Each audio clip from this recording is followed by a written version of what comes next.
Thank you very much. We are now going to go right into our next panel, which Karen will be a part of. We're with commercial leaders. So if I can invite the rest of the panelists up, please. And if we can have the slide with everybody's names on it, please.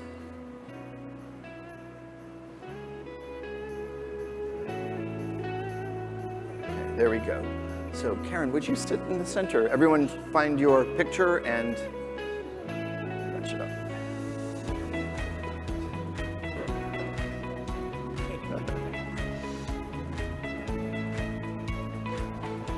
All right. So we have a great group of commercial leaders from airlines and technology providers and ancillary partners joining us today. Everyone's name and affiliation is up on the slide. I want to start just with a quick question for Karen. I live in the Bay Area. You actually at one time sent an A330 over for a publicity event. Any chance we might see AirAsia landing at our airport? It's in the pipeline. Because it's all about me. So, okay, that would be great. All right, let's start now with our discussion. I think it's academic, and David, you said this. It's academic to compare now pre versus post-COVID. So let's just start with this. How do you, on the airline side, see 2024? Is it a good year for you? Is it not so good? Is it uneven? Is it great? Where do you think the year is going to go? Yannis, I'm going to start with you simply because you have the unlucky habit of randomness of being next to me. So, sure. How's it go? What does the year look like at Saudia?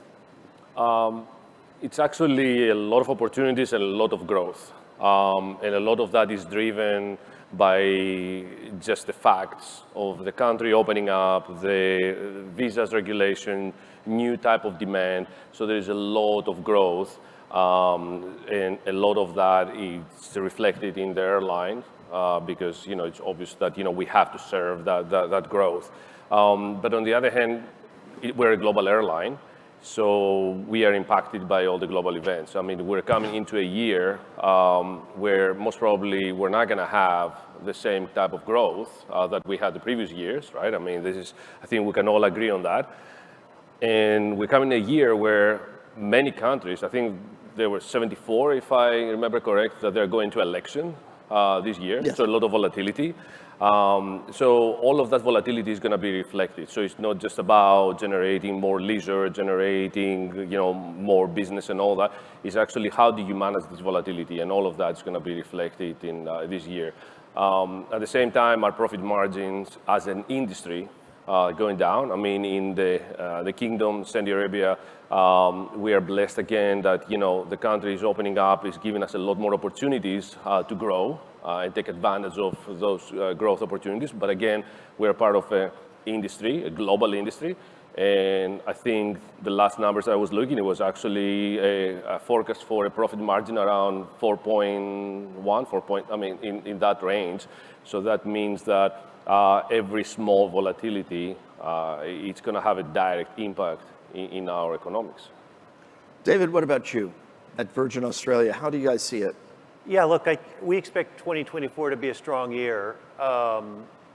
Probably three things I'd say, two of them that are macro, right? I think that for those who don't know, Virgin Australia is almost wholly exposed to the Australian domestic market or domestic consumer. And so as the Australian economy goes, so do we. And our view is that the macro demand situation in Australia is pretty healthy for aviation. And so we see a strong demand environment continuing, coming out of 2023 and into 24 with continued sort of GDP-driven kind of growth.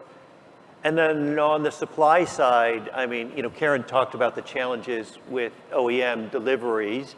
That's impacting us and the whole industry, but the silver lining of that always is that everybody's capacity plans move to the right, and so we'll struggle to grow at the rate we'd like to, but so will the industry. And so then from a revenue perspective, supply demand will probably stay pretty well in balance. And then I guess the third thing is, from a company-specific perspective, we are a few years in now to our transformation, but we have a lot left in the tank. So we see a lot of margin expansion that we have in the pipeline that is independent of sort of the macro factors. So yeah, we're planning on having a good year. Okay. Karen, AirAsia is as you just shared, a multi-hub, multinational airline, which is unusual. So you're working with multiple countries, multiple GDPs. Is it fairly consistent across the countries where you are have airlines based, or are you seeing a great variety in terms of demand across those points of sale? That's a really good question. As a multi-hub airline, we do actually see differences. But what has been very consistent across majority of the markets that we are seeing is that domestic travel is very, very strong. In many ways, to what you also mentioned, because the demand actually outstripped the supply as a result of supply chain disruption. So we are seeing across all our countries very, very strong domestic demand. In terms of international, we have bright spots. As you also mentioned, the visa-free, the visa waiver as a result of China opening the visa waiver and having bilateral agreements with various governments in ASEAN, we are seeing a huge surge. So in terms of 2024, we have quite a cautious, positive outlook in the first half, but now we're actually thinking it can actually recover much faster. Maybe by Q2, we are already back to pre-COVID. That's great. Otto, this morning we heard your CEO, Mr. Msiri, talk about the growth plans for the airline. He mentioned the profits that you had in 2023 and the demand, that the airline might need even more new aircraft. It sounds like, at least in Thailand, things look good. Would you say that 2024 will be a good year for the airline? I think 2024 will be another good year. What we're seeing is that demand is strong. We still have a lot of opportunity to grow. 80% of our revenues are generated outside of Thailand. And what we're going to do is, even though we see that the demand is strong, we also see that capacity is catching up. So we're in Thailand, we have open skies. On every domestic route, we have 4 competitors. Internationally, we have the Middle Eastern carriers there, each of the 2 big ones, half a dozen times a day, if not more. And then we have, other carriers from the Middle East, from Asia, there several times a day. So we're in a very, very competitive environment. But demand being strong, coupled with focus and fine-tuning further what we have done last year with our commercial systems and that discipline carrying forward into 2024, we should be able to stay at least where we were last year, which was a record year for us. So all in all, it's a good year, but a lot of that is dependent on how we continue down the path that we've commenced on. Okay, so let's talk now about what's enabling this, all of this, which is the passenger. How is passengers' buying behavior different this year? What changes are you seeing in 2024 compared to, say, a year ago? Are they more or less willing to buy ancillaries? Are they shopping closer to departure, further away from departure? Are they willing to trade up to more flexible fares, or, for the airlines that have them, premium cabins or extra legroom seats? No, I mean, the only thing that we've seen change is the booking curve. So it's a little bit later, a little bit shorter, but nothing else of note. So all of those things that you mentioned, we could look at those, but that would distract us from what we want to do. We want to be the number 1 carrier between Europe and Thailand, between Thailand and North Asia, between Thailand and the subcontinent, and Thailand and Australia. And then we want to have a prominent position in connecting those markets through Bangkok. And that's what we focus on. So passengers want to go to Thailand from Germany, passengers want to fly from France to Hong Kong, passengers from Japan want to go to India. And all they care about is they want to fly at a reasonable price with reasonable quality, but at the times they want to fly. And we make sure that we cater to that. And if we get some ancillaries out of it, if we get other things out of it, that's great. But it is, in an airline, the most difficult thing is not to lose focus, because there's so many things, there's so many projects, there's so many things that you can play with. But the key element for an airline to be profitable and successful is to focus on selling tickets and selling tickets at a margin. If you start looking at things that do not tie into that, it distracts. So you can fine-tune your ancillaries, and great, so your $50 bag, you've now sold it for $52, wow. Have a look at the resources you've put into that. What you want to be doing is you want to be selling tickets, at a $60 margin that stays in our pocket. Every 2 seconds we sell a ticket, and it needs to be sold at that pace. So when you do not, the human mind, there's not enough people anywhere to be able to focus on everything. So you need to focus on what gives you the profit. And our profit comes from selling tickets to customers who want to fly at a margin, and that should be taking up our commercial team, 98% of our commercial team's time, full stop. Karen, David, Yannis, do you guys agree, disagree? Maybe allow me to provide a low-cost carrier perspective. Go ahead. We count every single penny and every single dollar. And this year, we focus on incrementality. What can be incremental to a base fare that, since COVID, has already increased in quite a few multiples? What we've actually seen from full year 2023 is that the attach rate of ancillary has gone through. Instead of just more than one piece, and a lot of the time we talk about core ancillary, baggage, meals, seats. We are now looking at attach rate of more than one. What that means is that customers actually want more. Maybe for low-cost carrier because they need to pay for literally everything. And what has actually been some successful products for us is not so much about selling another additional coffee or tea. It's about services. I think customers have changed since COVID time. They want flexibility, hence to the gentleman's point, they are actually booking a lot later because they want the guarantee that you are actually going to fly, and they want convenience. So some of the best products or services that we have actually launched as an ancillary is Fast Pass. You can have priority counter check-in, you can have priority boarding, and most importantly, you can have the fast lane when you actually go to the KLIA2 airport. Consumers want that convenience. And we have also launched another product called Go Show. With low-cost carriers, you can never go and change, right? You need to buy a new ticket. But now we are actually allowing, if you have actually finished your meeting earlier, you can actually go to the earlier flight at a cost. So we are actually seeing that we need to provide the right service to the relevant audience in this new age of post-COVID. Now, to do this, you need to have the technology underpinning of it, right? Özge, you're at Hitit, an aviation technology provider. What are you seeing your clients doing, to be better retailers, to be more customer-centric, to be more agile, to respond to what sounds like highly dynamic, constantly changing markets and consumer trends?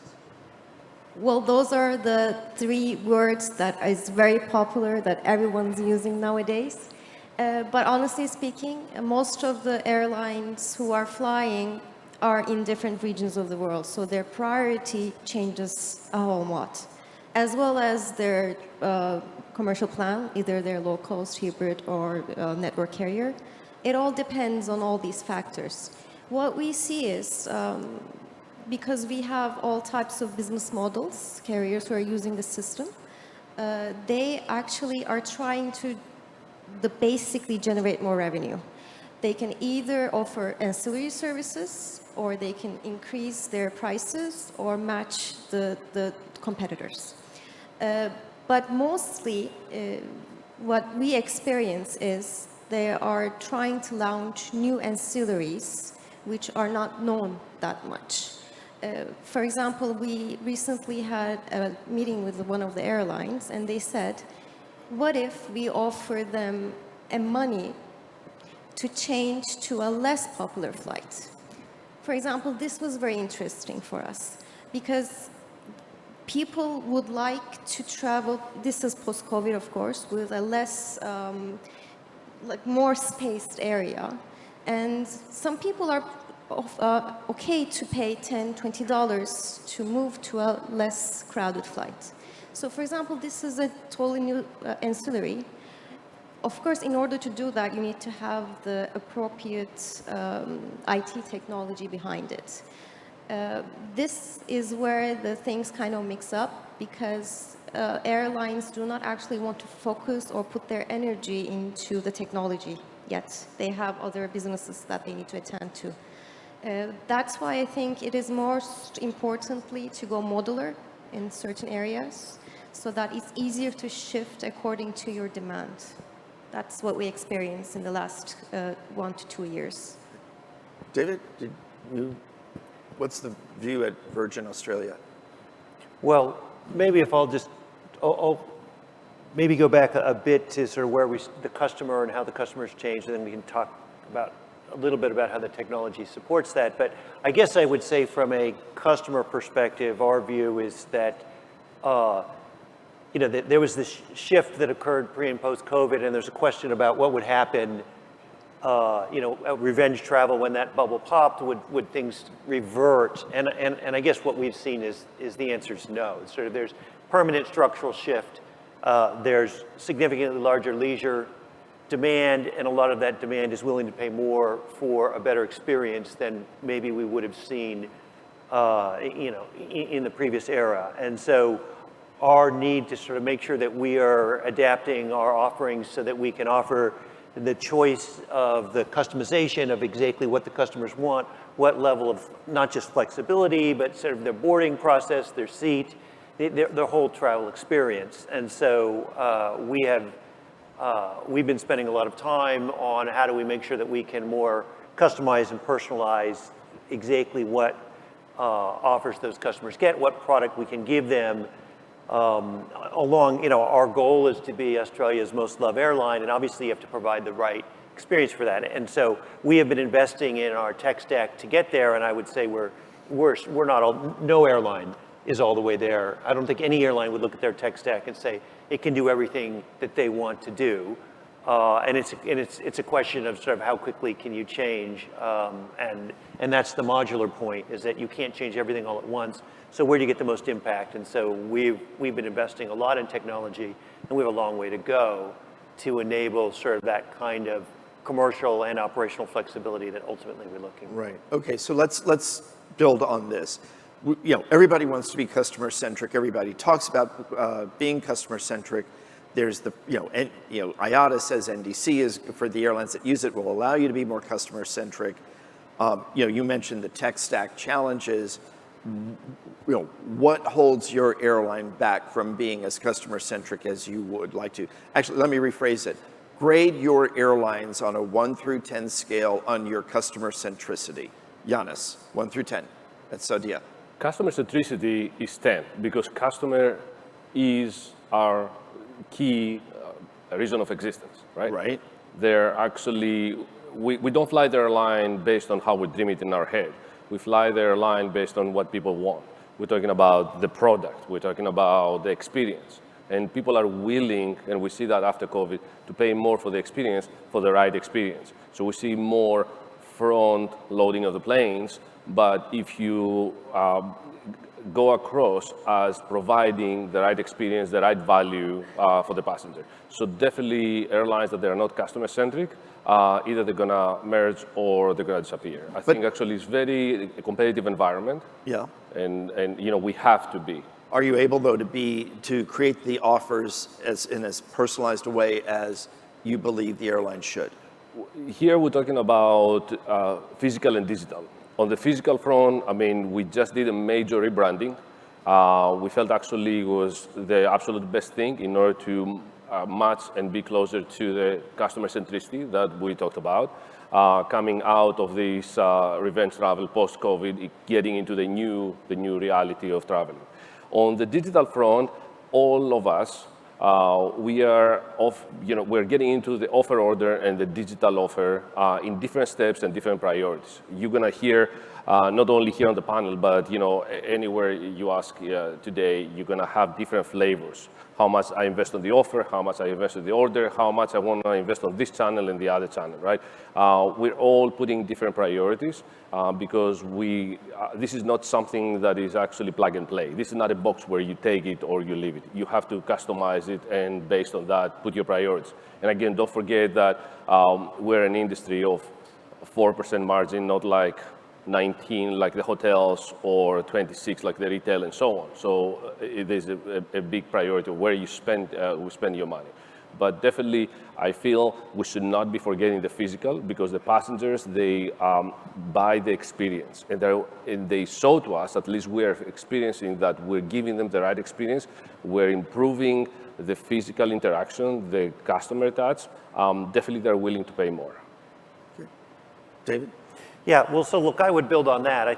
Actually, the most important part of being customer-centric for us is the interaction that our employees have with our guests. And that actually is the thing that is our key differentiator in the market, is the warmth and closeness to and brand affiliation that those interactions build. And so that's where it all starts. It actually starts with the people who are driving the airline's success. But yes, you have to support it with the right set of distribution, technology, and offers, and all those other things.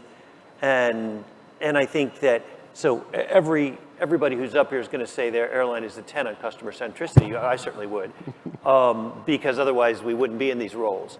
But are we able to deliver that in the way that we would in fully unconstrained way with sort of all the perfect next generation tech stack? None of us have that. Do I think that NDC and offer order are going to see significant changes to industry over the next 5 years? For sure. It's going to change a lot of the way we both retail, but also how we deliver the product and what people can buy and how we make sure it's a better fit to their needs. But it's going to be an evolution, because there's just no way you can pull out the old system and drop in the new one and turn the switch. And so we're all gonna figure out how that evolution works best for our own individual airlines. And you have many different business models up here, and so that it's going to be very different. We're all operating. You've got a long haul full service carrier, right? You've got a low cost carrier. You've got a value carrier sitting in between those models, and so really each one of us is going to have a different approach. But I think everybody, I don't want to speak for everybody, but I have to believe we all are saying this is going to change the way we sell and service to our customers here pretty profoundly over the next 5 years or so. Okay, you've mentioned the three consonants that have been dogging this industry for a decade, NDC. Otto, when we spoke, you had a point of view on NDC which I found very refreshing. You question its value, at least for Thai Airways. And I'm hoping maybe you can expand upon that, because a lot of airlines feel that NDC is going to help them be better in terms of customer centricity. It doesn't seem like you share that point of view. I'll start off with, I'll go back to David's point, and he made a very, very valid point, but each of these airline models are different. Virgin or Qantas in Australia have a captive market. You've got AirAsia, which runs, a multi-hub international low-cost airline. You have us, we're a network carrier. The only thing that's common is that we all need technology to be successful, but we need different types of technology.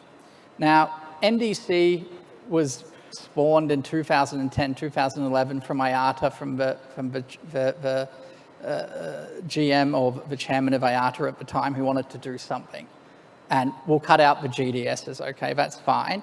And then what? This was 12 years ago, okay? So it hasn't really caught on. And I always make the analogy that I had a BlackBerry when I sat in my first NDC meeting. Now I think we're at iPhone 15 or 16. So if something's good, it catches on. And it came about from legacy airlines, which made up most of IATA's membership at the time, of the panic of LCCs. Oh my God, they're making money. with bags. And yeah, sure, we take the bags out and then we sell them as an ancillary. Year on year, we're going to have, the ancillary is just going to grow and grow, but in absolute numbers, our revenue might not. But the person who's in charge of ancillary is waving a flag saying, oh my God, look at me, we're 500% above last year. Then you've got tech companies fueling this, fueling FOMO. Oh, you need to have it because if you don't have it, and anyone that has a thorough understanding of how revenue accounting, interlining, and revenue management and all of these other things work, will understand why NDC hasn't caught on. What you mentioned as an ancillary to take a cheaper flight, I call it revenue management because the day flight to London is cheaper than the overnight flight. So it's, I don't know, $100 cheaper or $50 cheaper or whatever it is. And the system, calculates that for me. You can call that AI in today's speak, or you can call it an O&D revenue management system as it's been called for the past 20 years. So no, I don't think NDC is going to change because it's being force-fed to the industry. It hasn't done anything. And if you really, we're at version 21, okay? And it still doesn't work, it's still at 10%. And you can do it via content differentiation, but that's not because what it delivers to the customer, I don't know.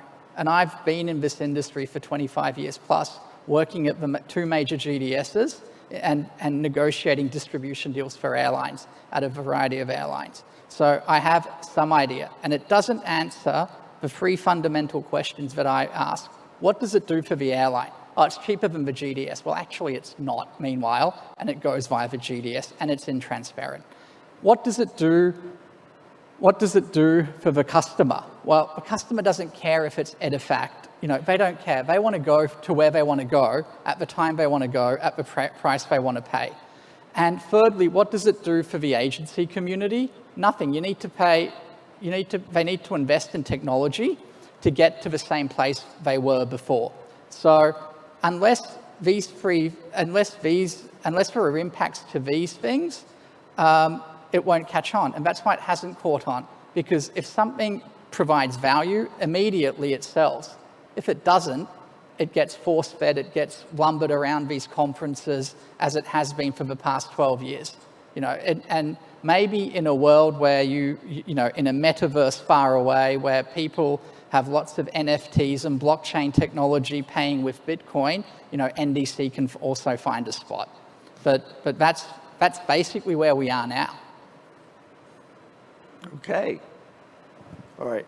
John, I have a question for you, which is, you're with Zurich Insurance. COVID, I think, was a wake-up call to travelers for the importance of insurance. Is that awareness still there? Yeah, well, good question. So I would say post-pandemic, where we see demand for travel insurance up 50%. So certainly that's still there, and we expect across the region between 20 and 50% growth.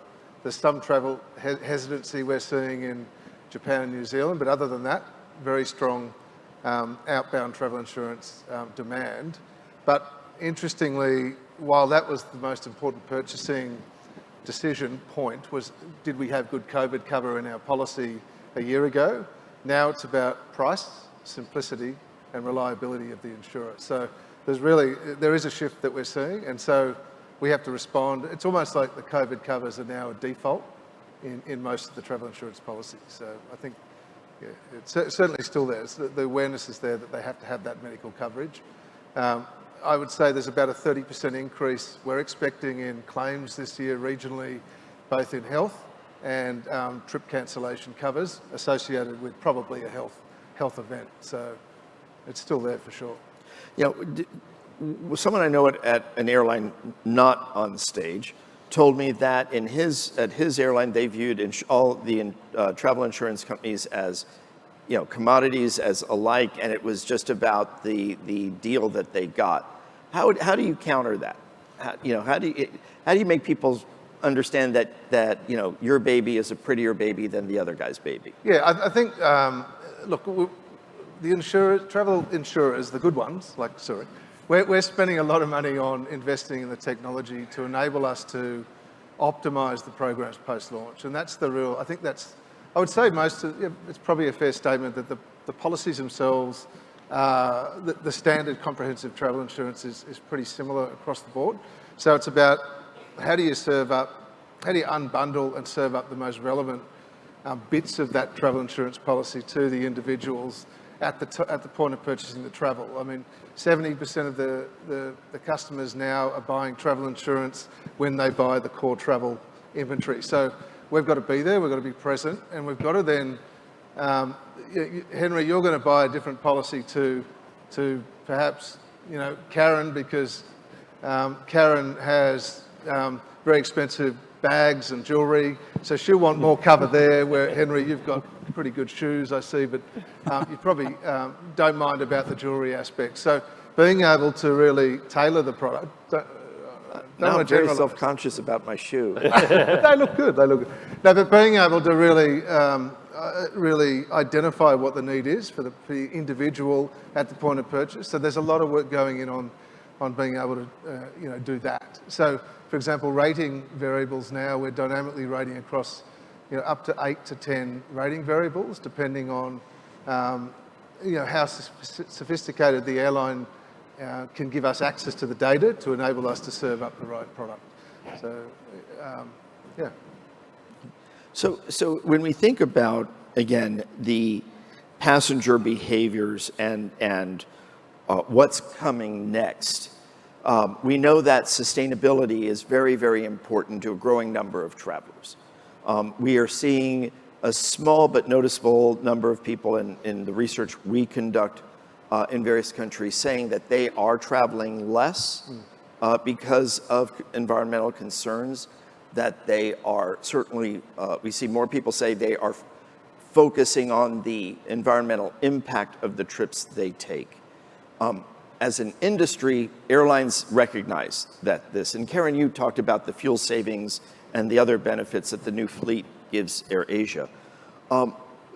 How important are sustainability efforts in your commercial efforts? How are you incorporating them to the consumers? And what is the reaction? Yannis, I'll start with you again. Well, by default, sustainability is a big thing for us, right? I mean, again, we're in an industry where number one expense is actually between fuel and labor cost, right? So it's a huge cost, and that's not even the crisis times. Actually, this is in normal times. So for us, sustainability is a very important thing, but it starts with a basic, right? Because sometimes we go to the eVTOLs and the SAF and all that, which is great because we need to push the envelope and look at those initiatives. But the fuel optimization and how can we be better on that, right? We're talking about technology. Well, that's a good application of technology, how we can get better and optimize those complex problems, because they're not simple problems. Skies are getting more congested. Air traffic control, they don't get a lot of investment from the country. So then how, as we as airlines, we're one piece of that puzzle, how can we actually get better on saving, on our approach, on our levels that we choose, the fuel that we burn, flying fuller planes, optimize that, which is a fundamental. We all want to have actually high load factor and have good profit margin, but actually if you do it right, this is actually sustainable. It's flying 50% load factor is not something which is very friendly. But at the same time, we forget that when we talk about sustainability, we're talking about the environment. And a lot of the things that are happening today with climate crisis, they're affecting us. And it's not affecting us only because people, they're sensitive, and rightly so. They're affecting us because we see more of IROPS in our hubs. We see more of high elevation winds, right, that create diversions and all of these issues. So it's affecting us on every day on a very expensive assets that we fly out there, and sometimes even gets into the safety. So for us, all of those changes are actually part of our DNA. And this is where I feel our agility as an industry and the technology plays a major role. So it's not just about, the SAF, like I said, and all that. I mean, it starts from daily operations and daily practices from commercial and operations. Otto, what about a tie? Well, with our new aircraft order, obviously those engines that will come will be extremely, very sustainable. And it's in our interest because it saves us money as well. But as Yannis said, that the really big savings would be around air traffic control. If you look at Europe still doesn't have a single skies policy. They've been talking about it for 30 years. But the air traffic controllers unions from Spain to Poland and in between, the unions are so strong that no government is willing to touch them. So you could centralize that. And then you would have savings that would make the efforts that we have, fuel savings and CO2 savings, etc., that we have with modelling and playing and fiddling with SAF, be minuscule or even smaller than they are. So you also have airspace closures due to political conflict. These are the things that really would shift the dial as far as to what airlines can do. So, and that's out of our control. And we don't want to fly longer to Europe, but sometimes we have to. We don't want, so all of these things, this is where there should also be focus away from the easy target of airlines, as is currently the case. Karen, at AirAsia, you mentioned the sustainability commitment there, but I'm wondering if there's anything more you can talk about. Like, are you hearing things from your passengers about sustainability? Your employees, are they taking the airline to task around this? What do you Yeah, I think these are really good points that's been raised, and I'd just like to add on how AirAsia is actually looking at sustainability. We classify them into immediate action based on what the current ecosystem can provide, and then we look at near term, and then more future term, SAF. I mean, even to what you mentioned about the air traffic control towers, sustainability cannot just be owned by the airline. It has to be public, private, and then all our vendors and our suppliers. It's a triopoly that we need to work on. In terms of what we are trying to do now, first of all, we need to modernize our fleet. Operational efficiency is whereby we can actually save a lot of carbon emission. AirAsia has been practicing something called one-engine taxi departure. We switch off one engine, we only use one for the taxiing and the departure. We also started looking into recycling. We no longer allow single-use plastic. We do not actually provide straws. A lot of our utensils and the carry-on for the in-flight catering are all now paper-based. And more importantly, when we actually look at what can we actually do for SAF, there needs to be dialogue across governments within Asia, within different geography, to centralize and to standardize what that actually means. SAF, you mean? Yeah. But last week, during the Singapore Air Show, I guess it was announced that Singapore will impose a SAF tax on air tickets sold here. How do you feel? I mean, do you guys feel this is the way to go? Should governments impose a biofuel type of tax on air tickets? Well, look, we don't fly to Singapore, so maybe I just build on a couple of the points that were made. So I agree with everything that's been said in the sense that, yes, there's lots of things that airlines can do in the near term around fleet renewal, next generation aircraft, around the ecosystem, air traffic control, all these things, and those things can get us material improvement, 10, 20, 30% improvement.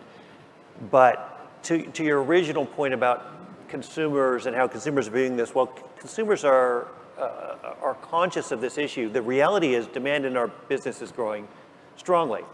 And all of these savings that we're going to find at best will offset the increased volume that we're going to see. And so if we're actually going to achieve some of the longer term goals, it has to come through a different technology, SAF or something else.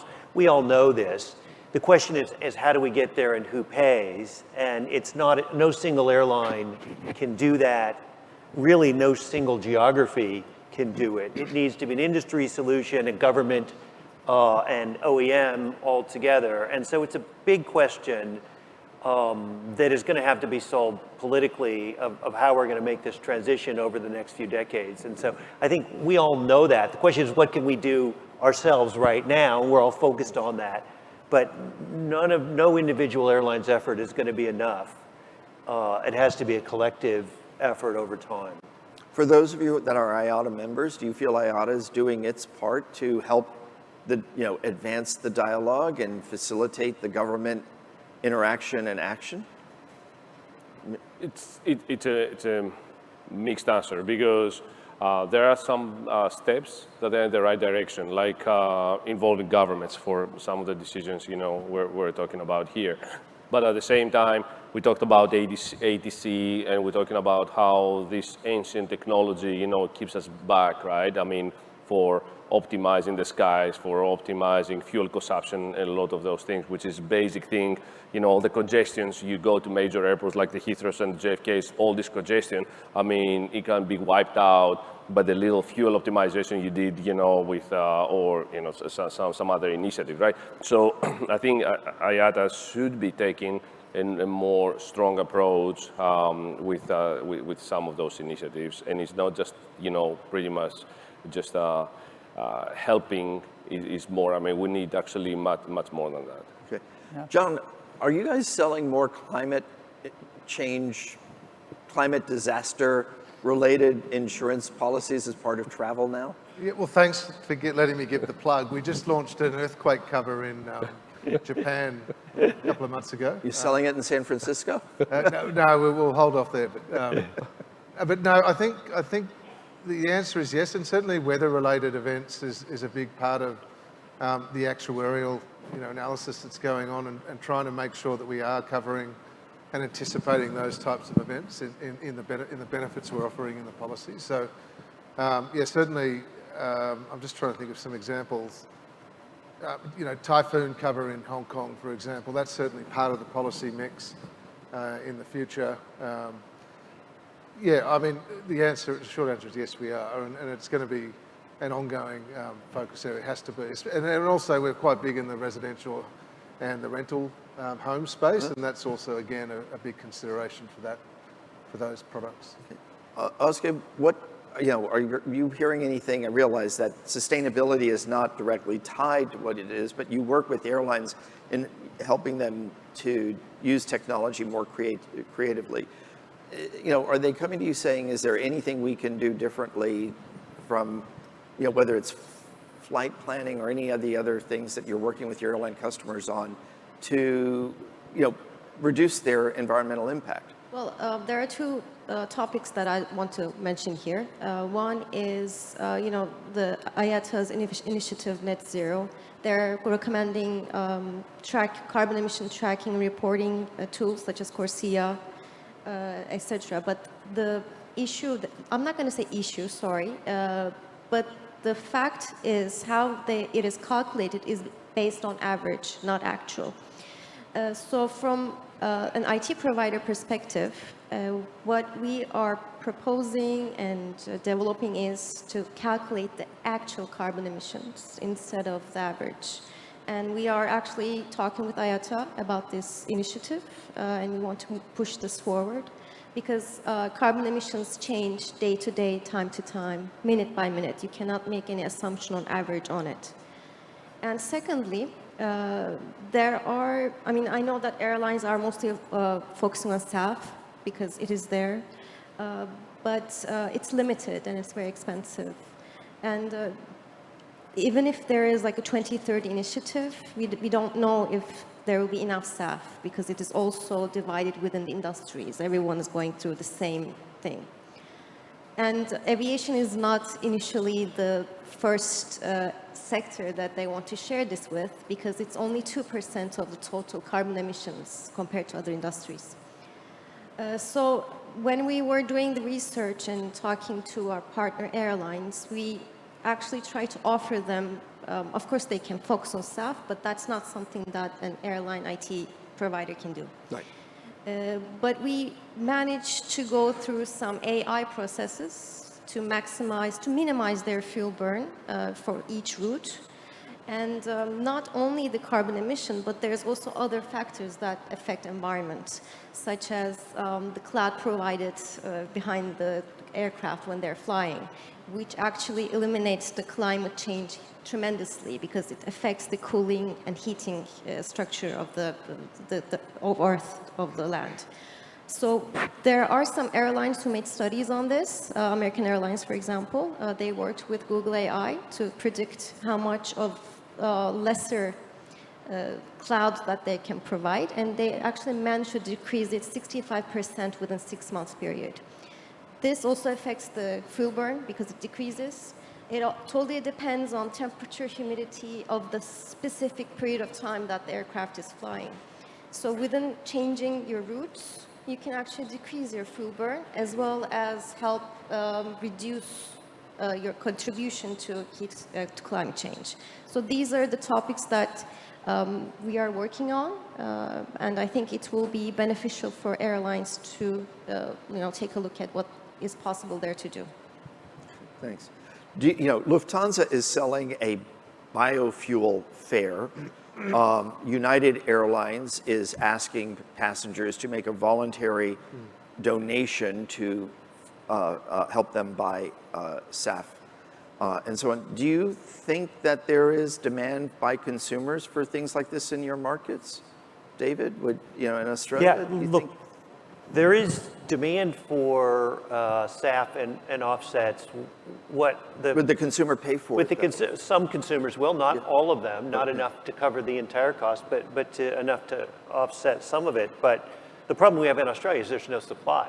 There's no onshore supply of SAF, and if you were going to tanker it down, you'd take all the benefits away. Right. And so we have that.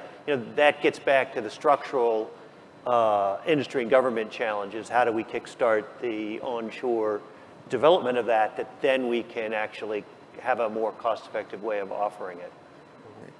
Karen, is that a new, do you think that could be a product AirAsia could offer its customers? In fact, we're in the process of assessing various options for carbon offset. Yeah. But to your point as well, we need to go and align with the government and what is actually the jurisdiction, what is mandatory, what is optional, and how do we actually, or should we pass that cost to our customers, to our final consumers. Right. So these are all the different factors that we are assessing at the moment. Okay, thanks. We are out of time. Wow, this, no pun intended, flew by. Please join me, ladies and gentlemen, in thanking the panel, John, Otto, Özge, Karen, David, and Yannis, for this great conversation.